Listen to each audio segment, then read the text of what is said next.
সুপ্রিয় শিক্ষার্থী, আমি শরীফ মিজানুর রহমান, ভোমরা লক্ষ্মীভাষা পাইলট বালিকা উচ্চ বিদ্যালয়ের সহকারী শিক্ষক। এখন তোমাদের 2025 সালের এসএসসি গণিত পরীক্ষার সিকিউ সমস্যার সমাধান করছি। তো প্রথমে আমরা 1 নম্বর সিকিউ সমস্যার সমাধান করি। তো 1 নম্বরে হচ্ছে প্রশ্নটা হচ্ছে সেট থেকে আসছে। একটু দেখি প্রশ্নটা কি। প্রশ্নটা হচ্ছে a সমান x in n যেন 2 less than x less equal 7. তো s equal p cube যেন p less than p element a এবং q element a এবং p minus q equal 2. 2 নম্বর হচ্ছে এটা হচ্ছে 1 নম্বর। 2 নম্বর হচ্ছে n plus 3 n minus 4 সমান 3n plus 4 n minus 3। তো এটা হচ্ছে আমাদের প্রশ্ন। তো প্রথমে আমরা ক নম্বর সমস্যার সমাধান করি। দেওয়া হচ্ছে c equal 12 এবং 19 আর d equal b এবং 19। তো প্রথমে হচ্ছে c সেট d সমান 12 19 সেট b 19 সমান এই দুটার মধ্যে সেট হচ্ছে কমন, তাহলে 19 এবং এটা হচ্ছে কমন, তাহলে এটা হচ্ছে 19। অন্য কোনোটি কমন নেই বলে এটা শুধু এটা হবে। তাহলে হচ্ছে p of c set d সমান হচ্ছে এটা হচ্ছে power of c set d, এটা হচ্ছে 19 এবং ফাঁকা। তো এটাই হচ্ছে আমাদের অ্যান্সার। তো এটা খুব সহজেই করা হয়ে গেল। তো এখন হচ্ছে খ নাম্বারটা দেখি যে এস অন্যায় হতে তালিকা পদ্ধতিতে প্রকাশ করে এবং তার রেঞ্জ নির্ণয় করো। তো এটা যদি আমরা করি তাহলে দেখতে পাই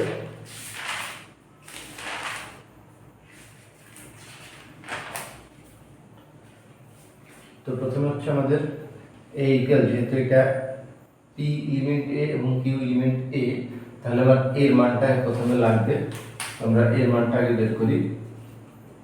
a ইকুয়াল হচ্ছে এখানে হচ্ছে x in n মানে সকল স্বাভাবিক সংখ্যাটা হচ্ছে এর মান এবং 2 থেকে বড় এবং সাথে সমান বা ছোট। তাহলে এটা 2 থেকে বড় যেহেতু সেহেতু 3 4 5 6 7। তো এটা হচ্ছে আমার a। এখন হচ্ছে আমরা s এর মানটা বের করব। এখানে আমরা p minus q equal 2 বা p সমান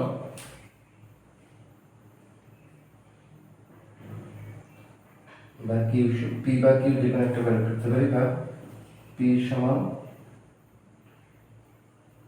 বা p minus 2 সমান q। এখন আমরা তালিকা পদ্ধতিতে প্রকাশ করি। তো এখানে আমরা করি তালিকা পদ্ধতিতে যদি আমরা প্রকাশ করি তাহলে এটা সলভ করি।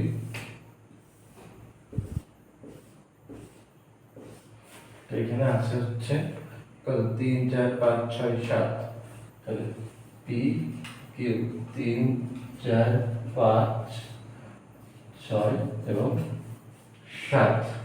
তাহলে p এর মান যখন 3, তখন 3 থেকে 2 গেলে q এর মান হবে 1। p এর মান যখন 4 থেকে 2 গেলে হবে 2। p এর মান যখন 5 থেকে 3 গেলে হবে 2 এবং p এর মান যখন 6 থেকে 2 গেলে হবে 4 এবং p এর মান যখন 7 থেকে 2 গেলে হবে 5।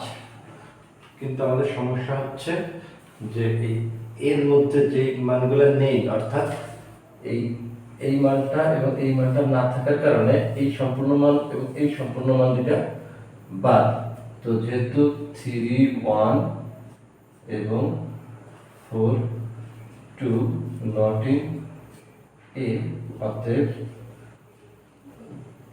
5 2 বিন্দুগুলো হবে 5 2, তারপর হচ্ছে 6 4 এবং 7 5।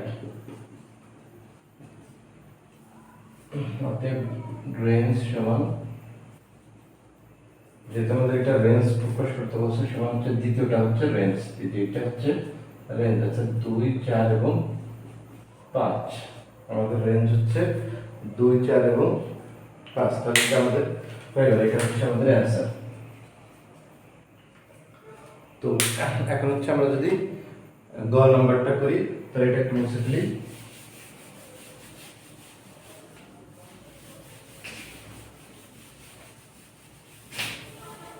তো গ নাম্বারটা খুব সহজ আছে। এটা হচ্ছে m plus 3 equal m plus 3 equal 3n plus 4, বা m মাইনাস 3n সমান 4 মাইনাস 3, বা m মাইনাস 3n সমান 1। এটা হচ্ছে 1। আর একটা হচ্ছে n আবার n minus 4 equal m minus 3, বা যদি আমরা মাইনাস 4 প্লাস 3 সমান m মাইনাস n, বা n মাইনাস n সমান মাইনাস 1 2। তো এখন 1 ও 2, 2 থেকে 1 বিয়োগ 2 করি, 1 বিয়োগ 2 করলে n মাইনাস থ্রাইস n বিয়োগ n প্লাস n সমান 1 প্লাস 1, বা mm কাটা থাকতেছে মাইনাস 2n সমান 2 হতে নিকেল মাইনাস 1। তো নিকেল একটা মান পেয়ে যাচ্ছে মাইনাস 1। তো দেখি এখানে n এর মান n ইকুয়াল মাইনাস 1, মান 1 বা 2 যে কোনোটা বসালেই হবে। তো 1 বসাই,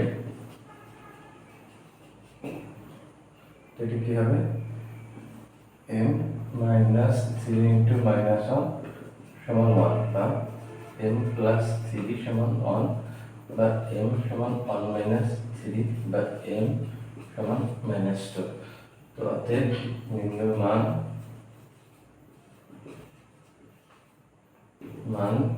m n সমান মাইনাস 2 এবং মাইনাস 1।